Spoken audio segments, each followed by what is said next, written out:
Welcome back. This is the last chapter that we are going to cover in the class on percussion instruments.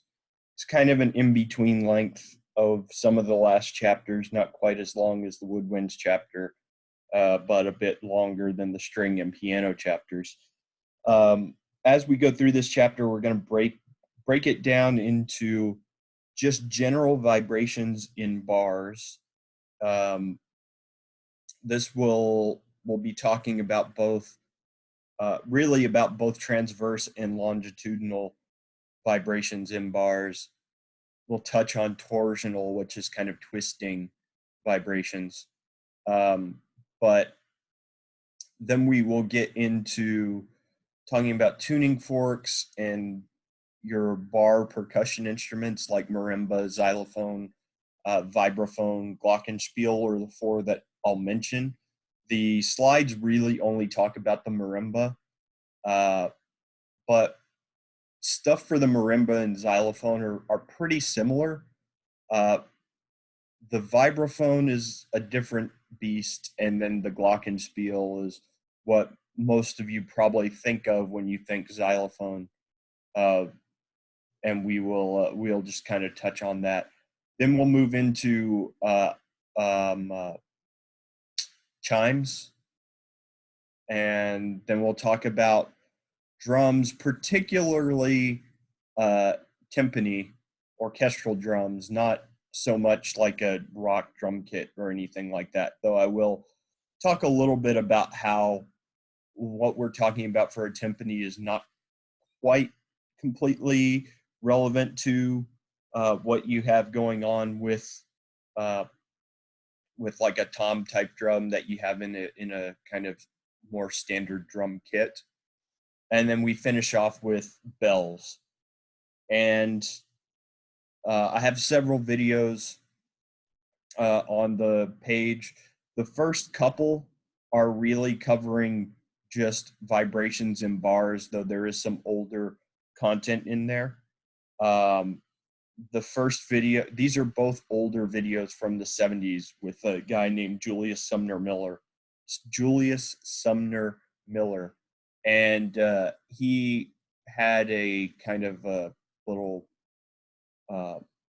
something not all that different from Bill Nye the Science Guy, but a lot more serious probably than what you would have seen in the more modern show that was on in the 70s. And those first two videos are longer than you really need to watch. The first video where he's talking about beats, you could probably skip ahead past that, but he gets into talking about vibrating bars maybe 4 or so minutes in, and about 10 minutes in he starts talking about strings, which isn't really relevant to this chapter. So it's kind of like you could watch the first 10-ish minutes of that one if you want. The second video with him, it's really just about the first 4 minutes where he's talking about vibrating bars in more detail. Then he starts getting into vibrating plates, which is not completely uncovered in this chapter, because the drumhead type vibrations that we'll talk about is not wholly unrelated to a vibrating plate, but a drumhead is way more flexible than a plate, so it's not 100% one-to-one. But that first 4 minutes on vibrating bars is pretty relevant. And then the other ones have to do with particular instruments, either a marimba, how a marimba is made, a xylophone.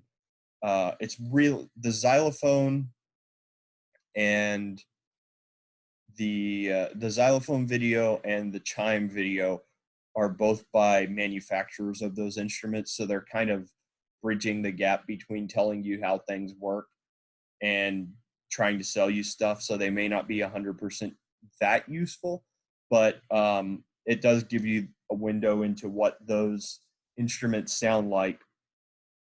And then there's a video on the normal modes of vibrating drumhead, which we'll cover. And then also the last one is on bells, and I can't 100% remember what the video on bells covers, but I think it's manufacturer of orchestral bells. So it might be like a how it's made video as well. So anyway, I'll probably mention those again when we get to them, but I'm going to go ahead and get into this chapter. And so we'll start off by talking about vibrations of bars.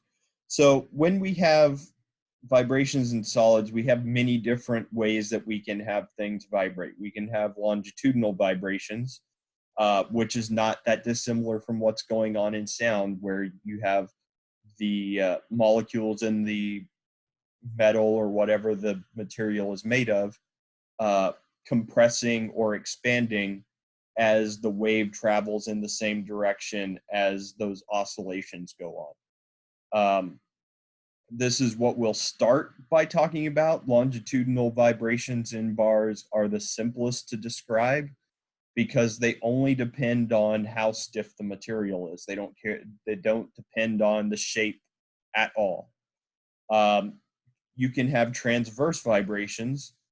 This is where, well, let me draw something. So for a longitudinal vibration, you would have your bar, say so long, and you're going to hit it dead on the top. So the wave is traveling up and down, and the vibrations are also in this direction. If you have the same bar and you hit it anywhere from the side, then that's going to give you transverse vibrations. So this is longitudinal type, this is transverse type.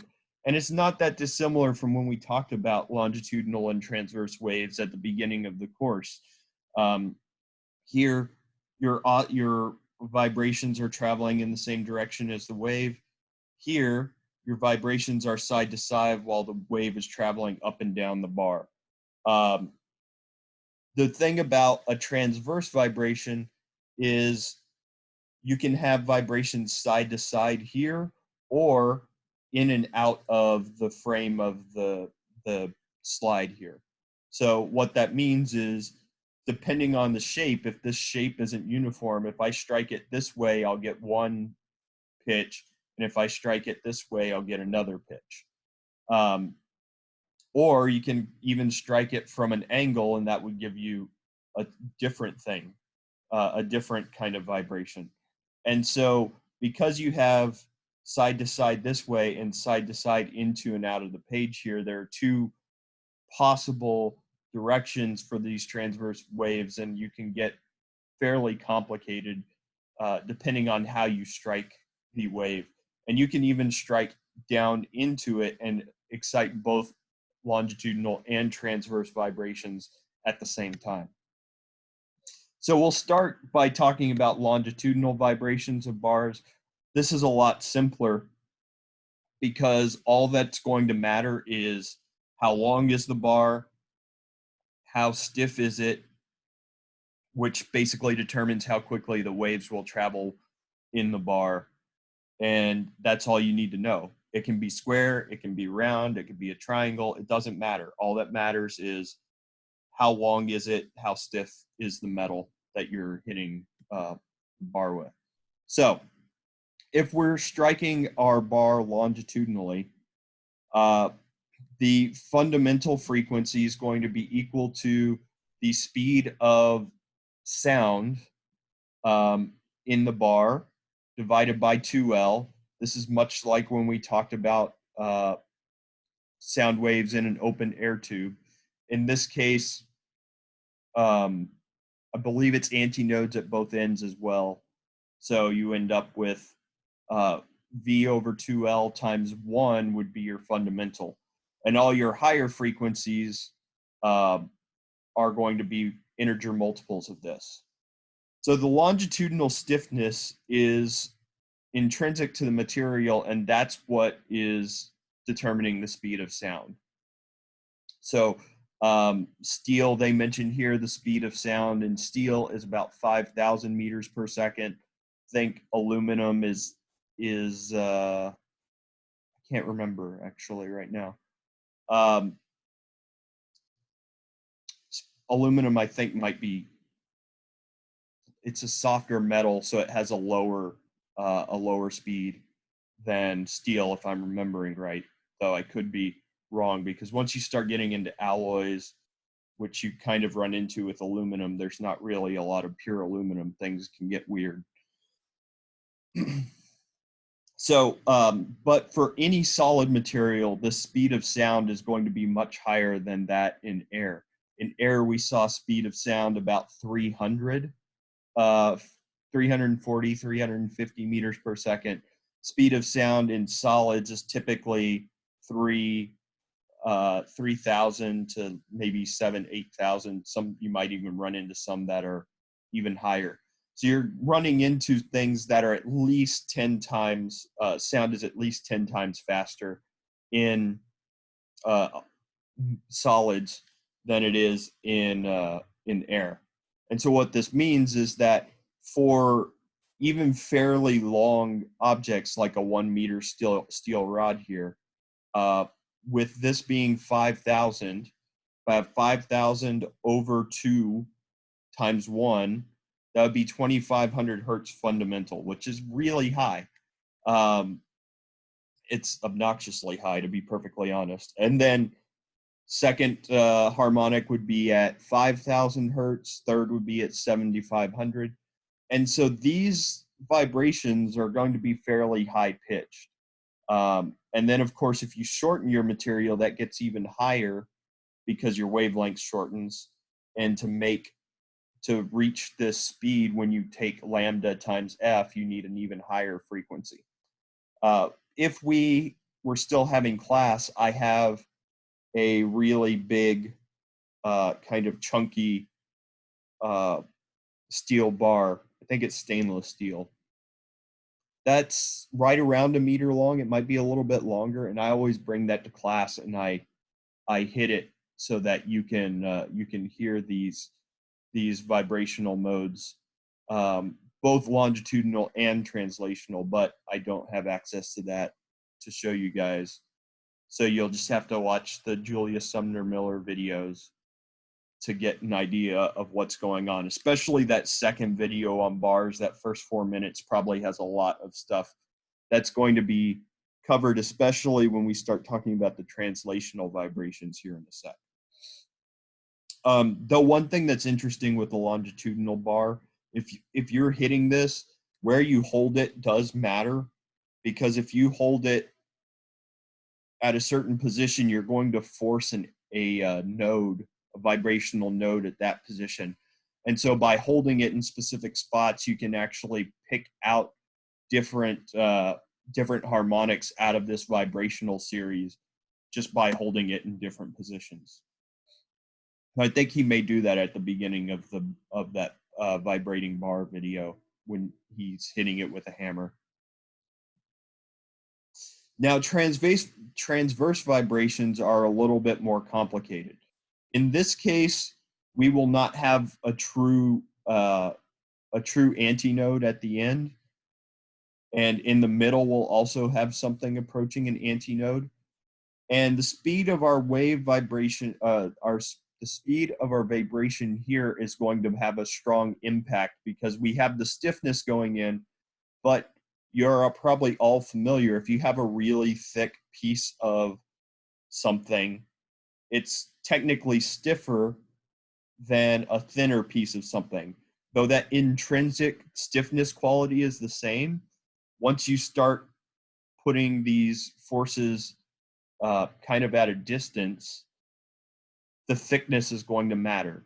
And so what this means is you're going to have to worry about the thickness as well as the shape in looking at what the speed actually is. So the stiffness matters, the shape matters, the thickness matters. And so you can actually tune the transverse vibrations of a bar fairly well. Whereas when you're dealing with longitudinal vibrations, the geometry doesn't matter at all. What we get out of this is bars that are less stiff, because of their geometry or the material you make them out of, are going to have lower frequencies. And when we get into the marimba, we specifically exploit this property to make the marimba bars be able to vibrate at very low frequencies by basically shaping our bar to be more flexible in the middle, and it makes it effectively longer than it actually is when we're looking at that bar. Because with a marimba, we're really looking at these translational vibrations. With something like the chimes, we're looking at more longitudinal, but there's still a little bit of complication going on in that. And then the last type is a torsional vibration. These twisting vibrations are not, we don't really talk about them a whole lot, but they do come into play in something like a marimba, where the direction and where you strike the bar can give you a little bit of these torsional modes, which will add some richness to the notes. But essentially what happens here is if you strike this off axis, not only do you get longitudinal things, but you have kind of longitudinal things in two directions, which causes it to twist instead of just giving you something that is, straight up and down in one direction. So here it's up, there it's down. These twists are going to depend on the material and the stiffness again, because they're more related to a transverse vibration than a longitudinal, but we don't really talk that much about them. It's just a possibility once we're dealing with bars like this. So when we're talking about longitudinal vibrations of bars, we'll start by talking about a situation where one end of our bar is fixed. And this is very akin to what we're hearing with a tuning fork, because if we draw a tuning fork real quick, it's on the next slide, but I'm going to just draw one. So we have something that looks kind of like this, but there's a lot of mass down here at the bottom end of the tuning fork. So the bottom ends are fairly fixed, while the top ends are free to vibrate quite a bit. And so what the tuning fork bars, this is going to basically be what we're looking at here. What is going on in the tines of a tuning fork. So the first fundamental here is we're not truly at an antinode, because if we were looking at an antinode, this would come up and it would curve and be a max. We have a fixture here, and then we have a maximum vibration here. It gives us a specific frequency, F1. That is going to depend both on the length of the tuning fork and the geometry of the bar. So when I brought tuning forks earlier in the semester, and I brought a couple that were both C's and an octave apart, their bar shape was fairly similar, but one was maybe not twice as long, but one was a little bit longer than the other, and the one that was longer had the lower frequency. But it wasn't exactly double. This is not a straight on, you double the length, you half the frequency thing like we dealt with air columns or strings or even the longitudinal vibrations of bars. Here, it's not, the math is a lot more complicated, is ultimately what it boils down to. So it's not just a straight linear relationship, increase the length, you increase the frequency by the same factor. And in fact, when we start going through these vibrational modes, which you may have already looked down, these are not even remotely close to being harmonic, where we have fundamental and the second vibrational frequency is 2 times F1 and so on and so on. So going back to those tuning forks though, the geometry was very similar. They were made out of the same bar. The lower frequency one was longer, but I think if you actually did narrow in on the geometry, they were not exactly the same cross section, which also played into their frequency.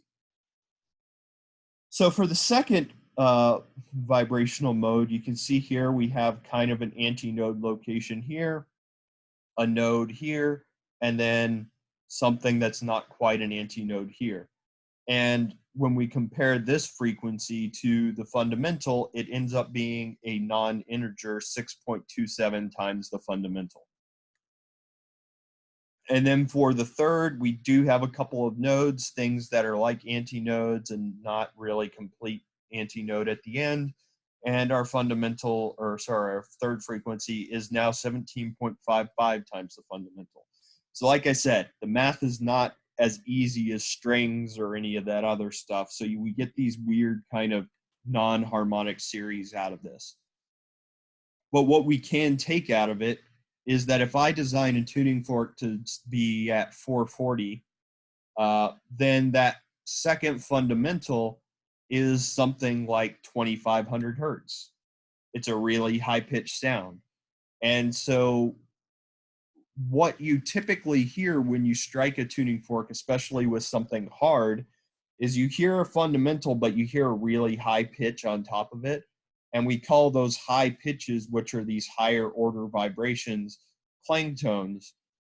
They're fairly easy to dampen because if I put my finger here, this is not affected much because it's barely vibrating at this position. But all of these higher frequencies would be affected quite a bit. I'd be damping out these vibrational modes if I put my finger just a little ways along the bar.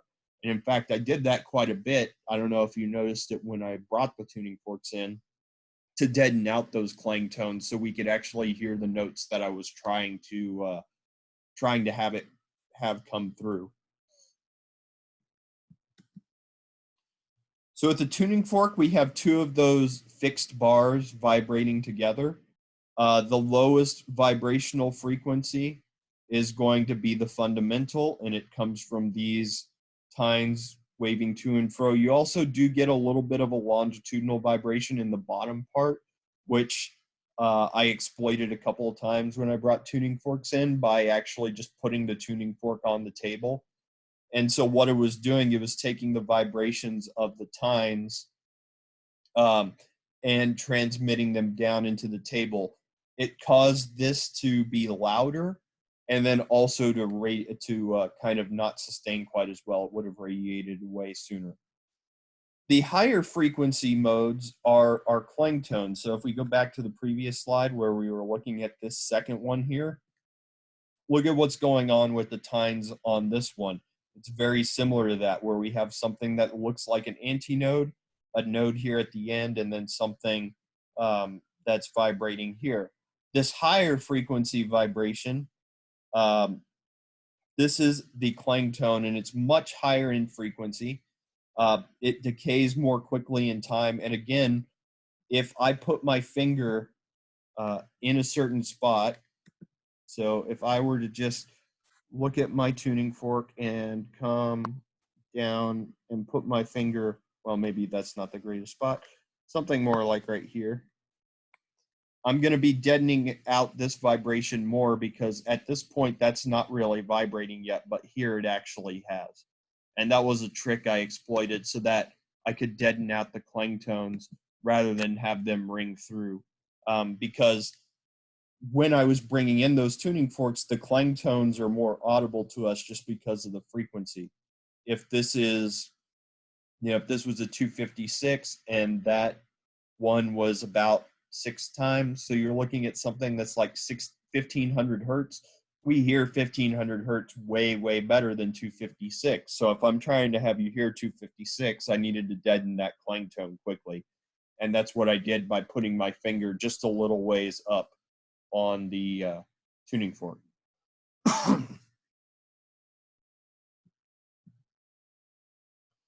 Now, the more interesting thing is to deal with transverse vibrations where we have non-fixed ends, because this is what we're going to be running into for the bar music instruments. So we're talking marimba, xylophone, vibraphone, glockenspiel are the four that I'm going to talk about. Mostly marimba and xylophone, a little bit of vibraphone, and a little bit on glockenspiel. So with a vibrating bar, and this is also in the Julius Sumner Miller videos. There are specific spots here, nodal vibrational points. At the end, we don't have a true antinode. In the middle, we have something approaching an antinode. If we were talking about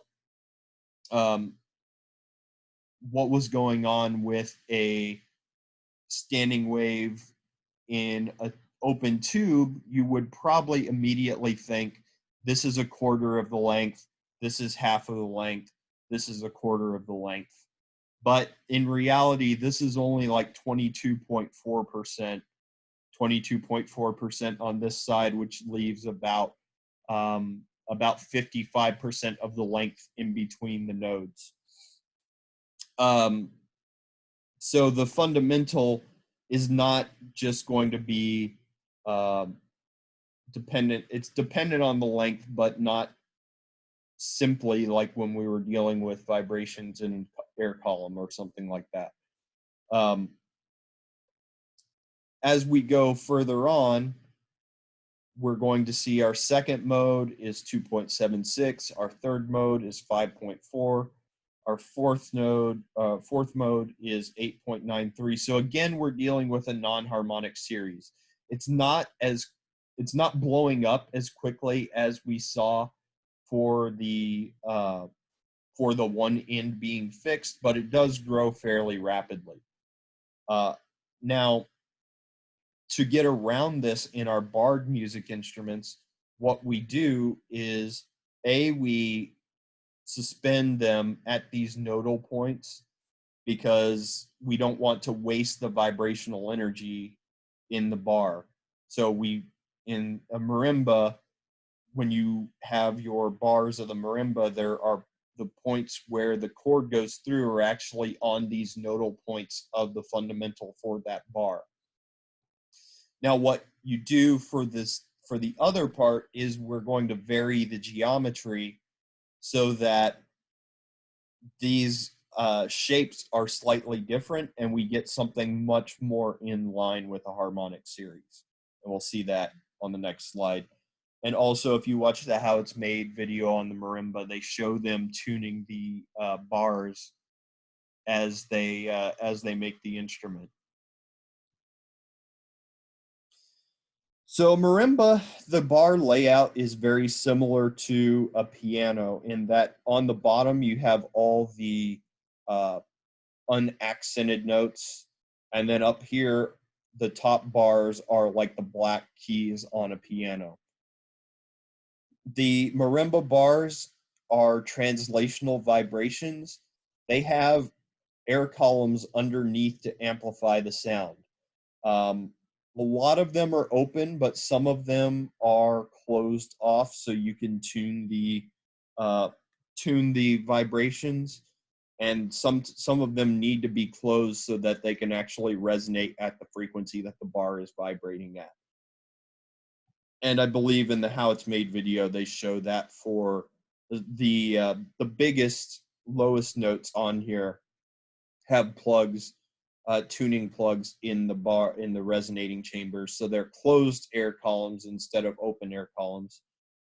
The benefit to the air tubes is that the vibrations are louder.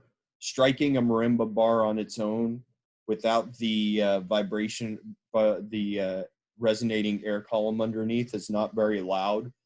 So those air tubes actually amplify the sound by creating feedback. You have an air tube that's tuned basically directly to whatever frequency this is.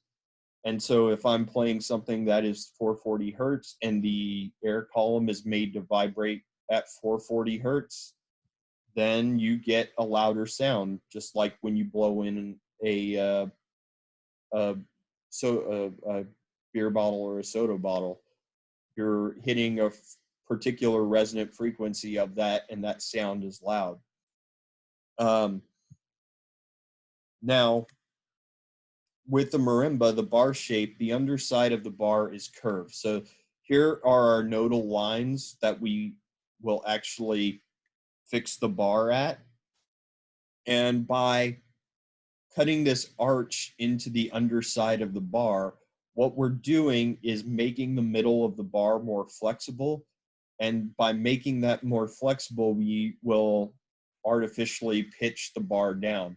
So when you are making a marimba, your lowest notes are not only longer than some of the upper bars, but they're also more aggressively arched so that you get much lower notes than you should for a short bar.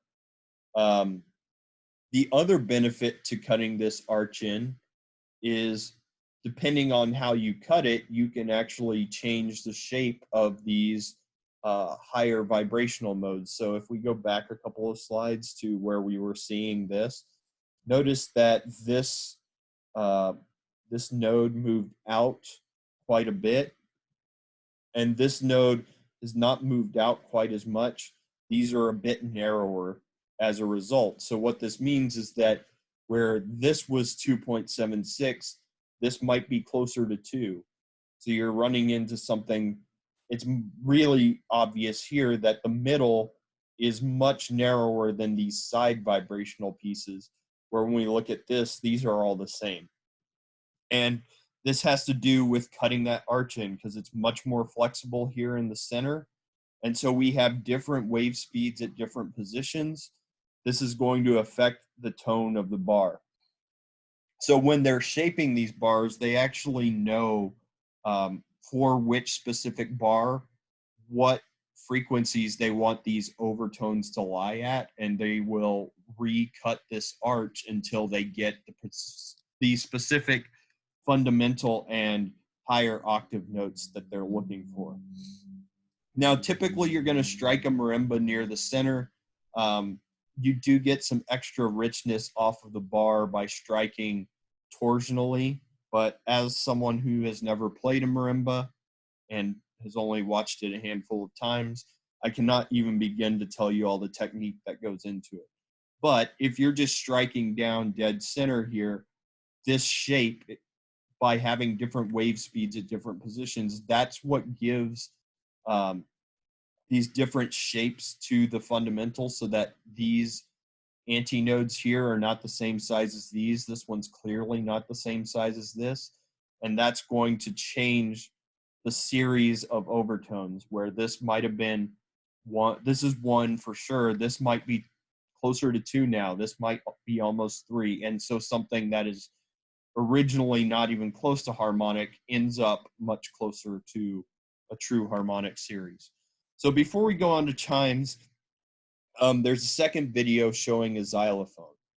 So when you're growing up as a kid, you probably all had a little thing with metal bars on it, and those metal bars vibrate in a similar manner, though typically your toy instrument like that, these bars are not going to have any curvature to them.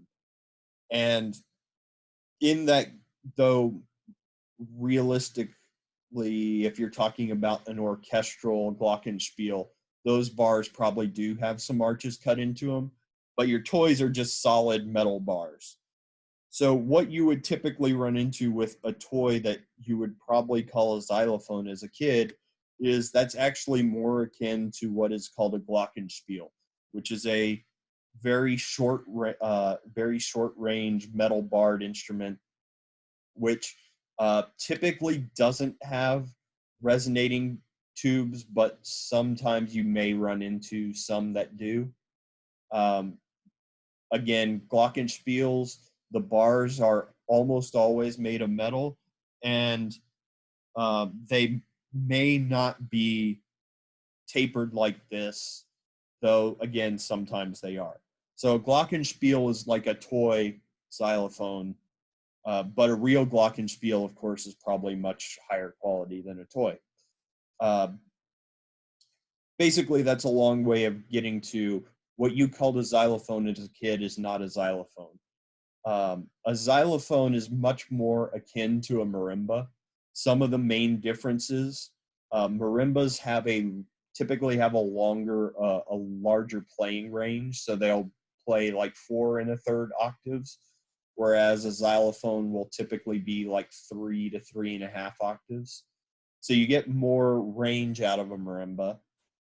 Marimbas are bigger than xylophones, and as a result, they are both louder and play lower notes than a xylophone. But xylophones can have those resonating tubes just like a marimba, though because they are playing a higher octave than a marimba, you typically, the bars are not that long, or sorry, the tubes are not that long if the xylophone even has them. Xylophone bars, like marimba bars, are typically made out of either rosewood or something approximating that. They're never made out of metal. So a xylophone and a marimba, style-wise, are very similar. They're going to be fixed. The bars are going to be fixed on chords that run through these nodal lines. There's going to be some arching to them, though it's more aggressive on a marimba because you need to play those very low notes that you don't need to on a xylophone. Marimbas almost always have the resonating chambers. Xylophones, they'll have them in some places. Typically almost always at the low end, but the high end may not have them quite as much. And otherwise, they're very similar. They're basically designed the same way. It's just a different playing range and a different dynamic range in terms of, not dynamic range, a different playing range. Xylophone is higher, but a marimba is wider, if you understand what I'm saying. And then the other one in this family is a vibraphone, where vibraphones have the bars made out of metal instead of wood. There are vibrating chambers underneath a lot of them, I think almost all of them. Now, with a vibraphone, the metal bars tend to sustain longer than the wooden bars that you have on a xylophone or a marimba. So there's a damper pedal so that you can deaden out those vibrations.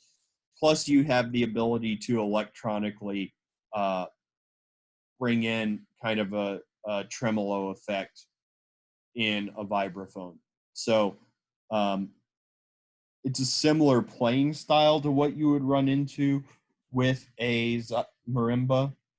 It's definitely a lot more portable than a marimba. To take a marimba to a playing gig, if you basically have to tear it apart and rebuild it on set, which is I have a friend that plays it, and can be a nightmare to move around. It's basically an instrument that you don't really want to move. A lot of times marimbas, if they are in an orchestra, they will be on wheels and they just stay in the space where they're going to perform, because it's easier to just wheel it in than to take it apart and put it back together. So the next percussion instrument we'll talk about are chimes. Chimes are hollow cylindrical tubes of various lengths, and they are suspended vertically by thin ropes. These are typically these also may be referred to as tubular bells. So if you ever heard, I think the guy's name is Mike Oldfield, tubular bells. It was, I think, in the what is The Exorcist? I think it was one of like the big kind of famous musical tunes from The Exorcist.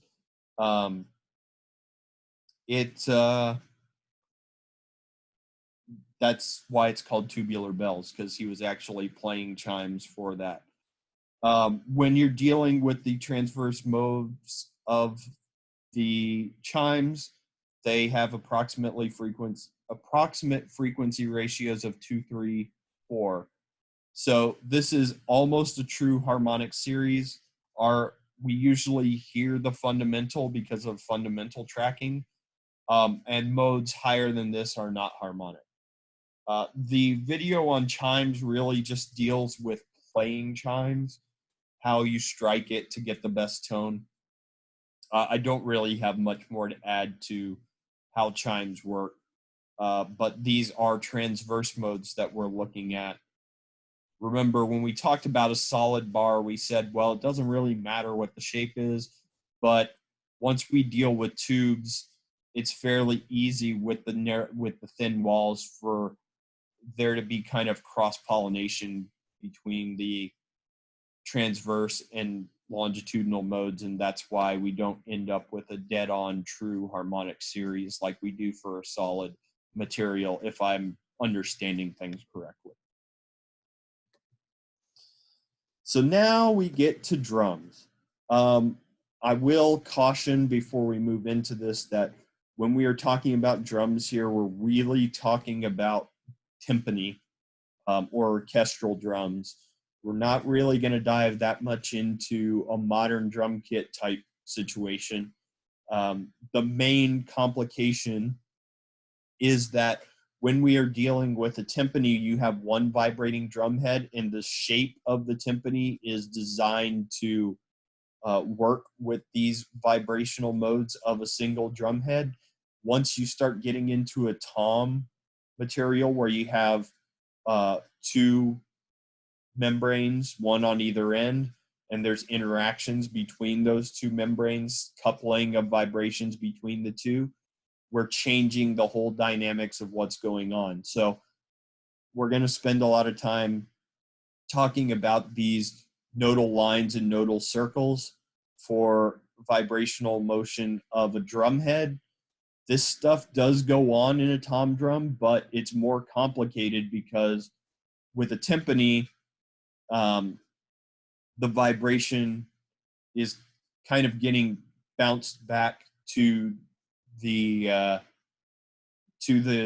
membrane directly, or the drum head directly.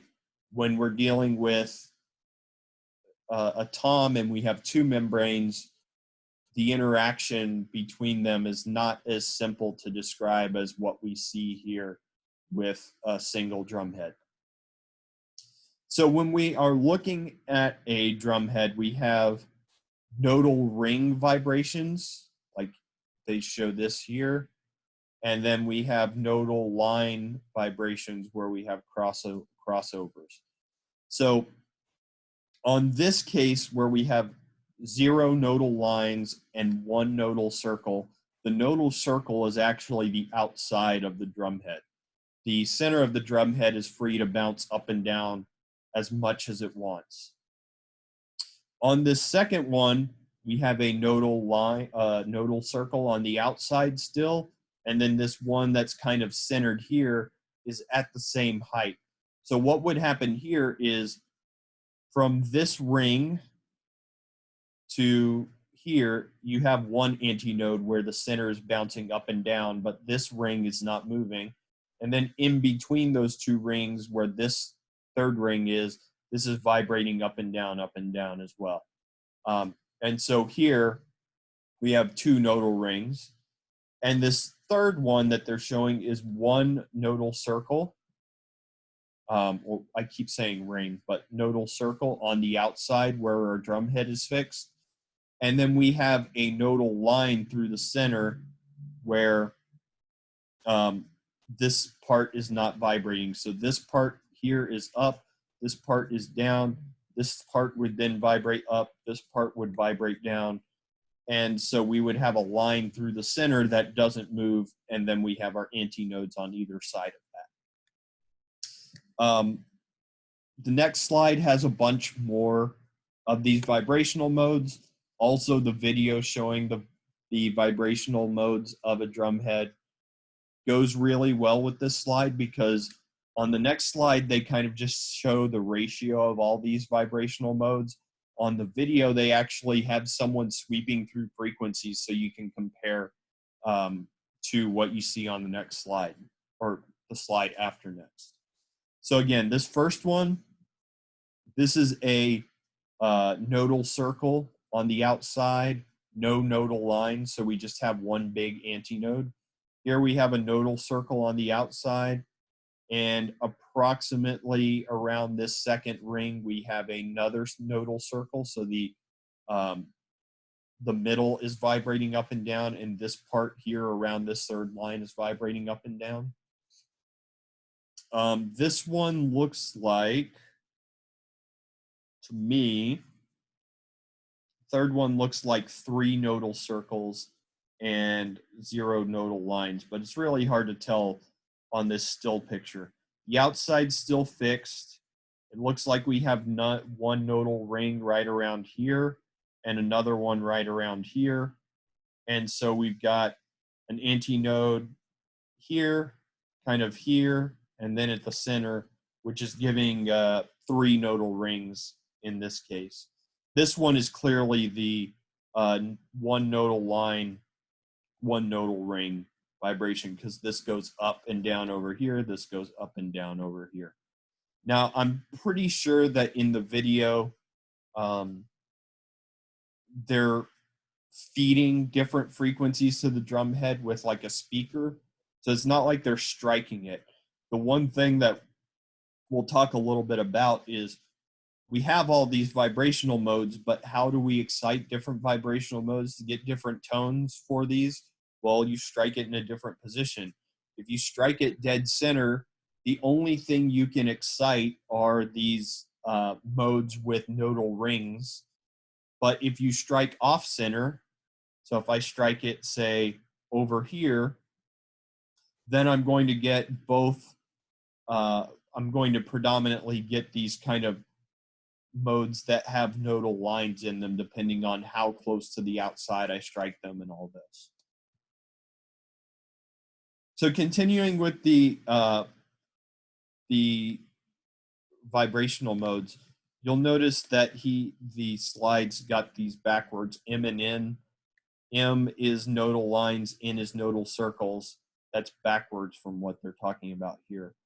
Regardless, the first number is always nodal lines and the second number is always nodal circles. And so if you strike dead center, you get the fundamental, which has a certain frequency. For a timpani, you tune it to the size of the timpani and the size of the timpani diameter wise, and also the size of the bowl that goes with it. So the next highest vibrational mode is the 1-1 mode. So this is where we have a nodal line down the center and then one ring on the outside. You're always going to have at least one for the number of nodal circles. So it's always at least one here, typically higher as we move along. So the next vibrational mode is 1.59. So if this fundamental was 100 hertz, this one should be about 159. The next vibrational mode is the 2-line 1 nodal circle mode. So here we've got lines that cross at 90 degrees from one another. These two sides will be up while these two sides will be down, and vice versa. So when this side moves up, this side moves down, this side moves down, this side moves up. Then we have the 2 nodal circle vibrational mode. So we have one, not halfway, but one in the middle here, and then one at the edge. When the center is up, the edge part is down, and vice versa. Then 3-1, and so on and so on, so on as we carry on. So as we add nodal lines, our frequencies go up, which makes sense because we're effectively making shorter and shorter wavelengths by doing that. As we go up in nodal circles, that also happens. You'll notice here's the 1-2, here's a 4-1, and they're almost very close in frequency. So this gets really complicated really fast because you can easily excite all these different modes just by striking the drum head in a different spot and with different hardnesses. And so the tone of your drum is going to be a mix of all these various vibrational modes, depending on where you strike it, how hard you strike it, at what angle do you strike it. But the interesting thing to note is that these zero line modes are only really accessible if you hit dead center. If you hit anywhere other than dead center, you're always going to invite a nodal line into that vibration. And so you really don't actually use these zero line modes that much because they tend to be very very kind of dry because they don't have a lot of sustain. They do radiate really effectively, so if you were to hit dead center, that note doesn't sustain for very long. So if you hit dead center again, you're typically only going to excite the modes with zero nodal lines. So 0, 1, 0, 2, 0, 3. Hitting near the edge is going to excite the modes with different lines depending on exactly where you strike, how close, where along the drum head, and all that. These modes are not harmonically related, which you can see just by looking at the numbers at the bottom of this. Down here, you have two of these modes that are almost the same in frequency, 3.6 versus 3.65. Here's 4.06 versus 4.15. So these things are very different in terms of what we're looking at in our numbers for our nodal lines and nodal numbers, but the frequencies are almost the same. Similarly, I think this is 2.92 and 3.16 between the 1-2 mode over here and the 4-1 mode. Fairly similar in frequency, even though those are very different shapes. And so when we are talking about a timpani, the shape of the bowl of a timpani actually lends itself to the character of the instrument. If the timpani bowl were not designed the way it was, then we wouldn't see the effects that we get out of the instrument. So here we're looking at a bunch of things that are not harmonically related at all. This is just looking at the drum head. The shape of the bowl is not factored in here. This would be basically you put the drum head over an open tube and drive it with a speaker, and you'll get vibrational modes that work out like this.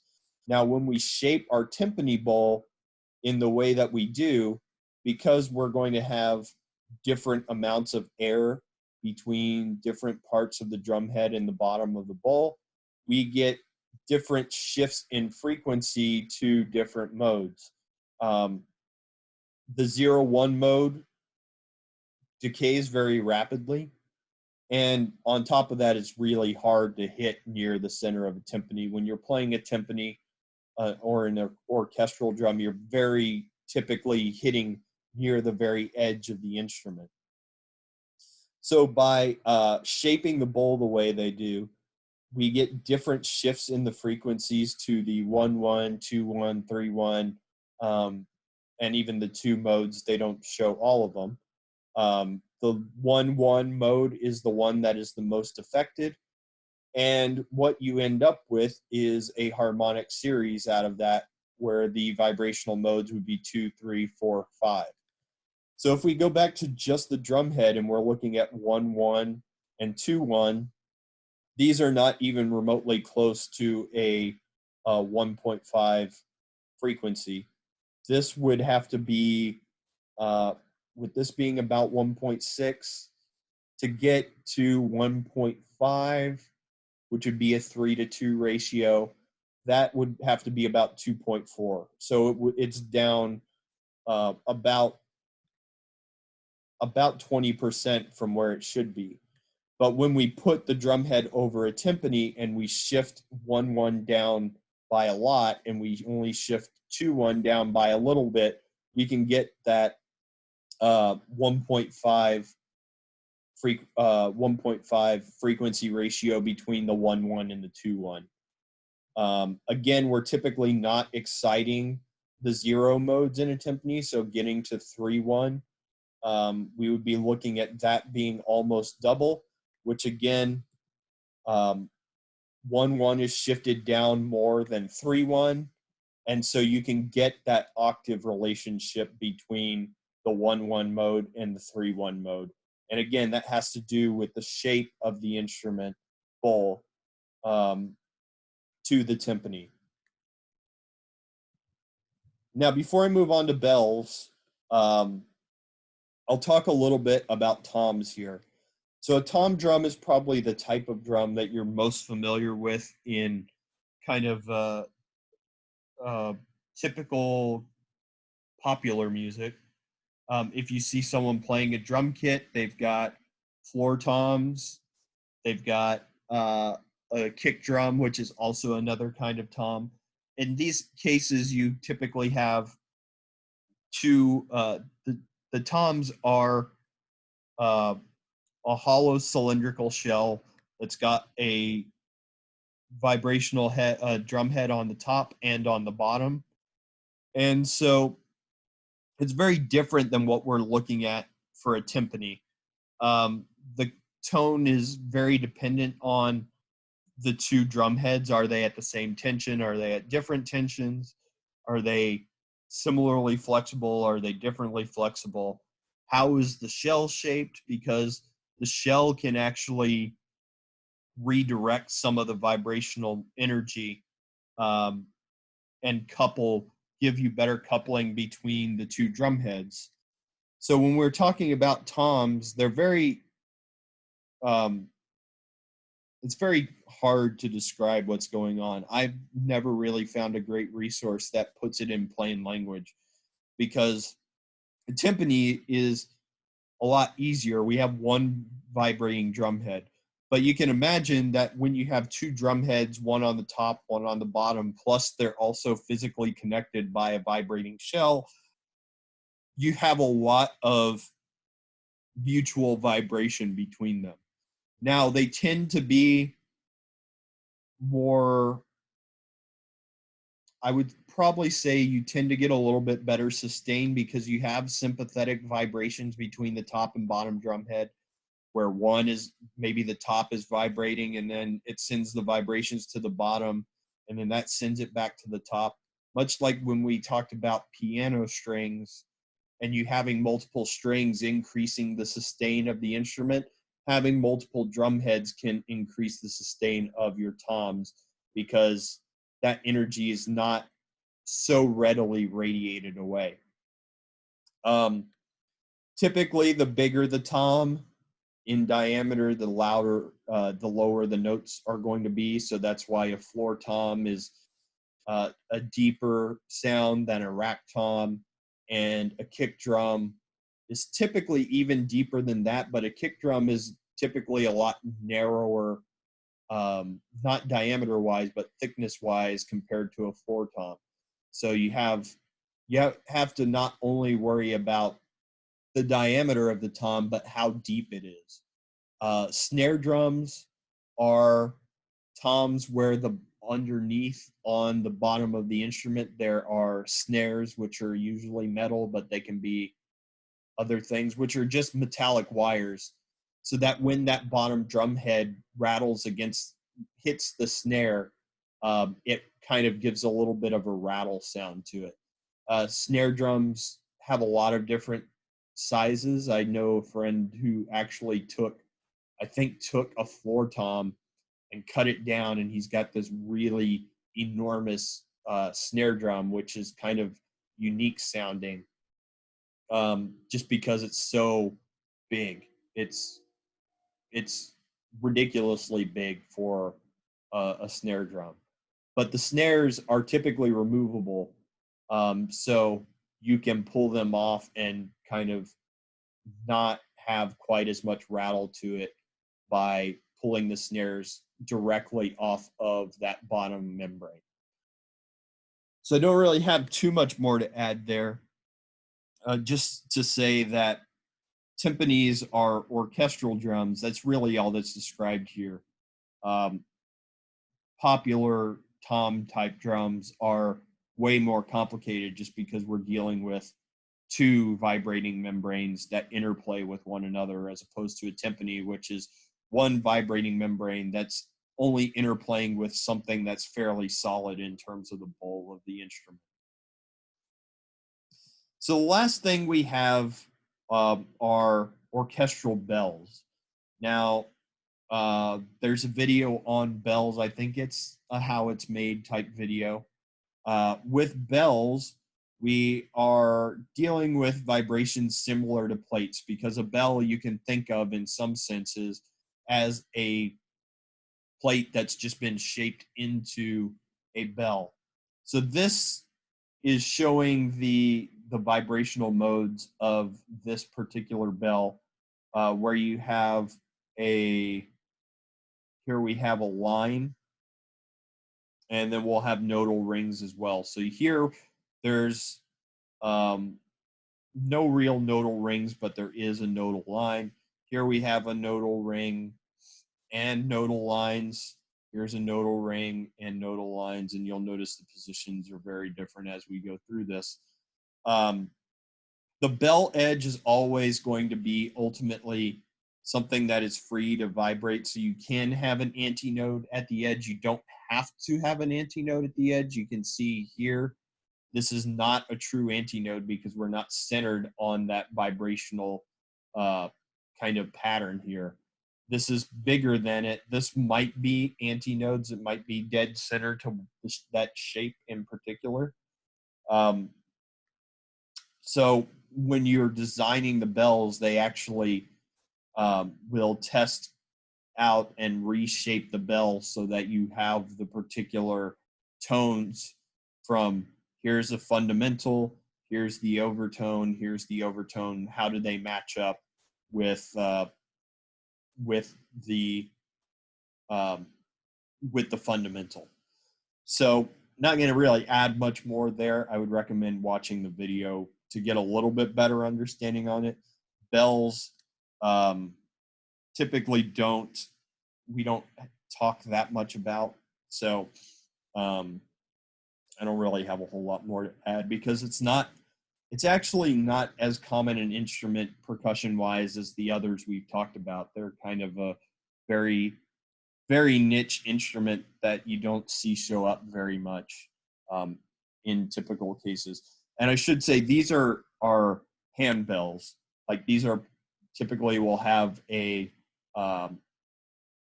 hand piece for them to hold, for the player to hold on to, and there's a striker on the inside where they are having the striker hit the side of the bell, and that's what's driving the vibrations. A clapper, so to speak, for a bell. Though this could describe kind of a freestanding bell, like a Liberty Bell or church bells. But this is more geared towards hand bells, which again are not super common, but they show up.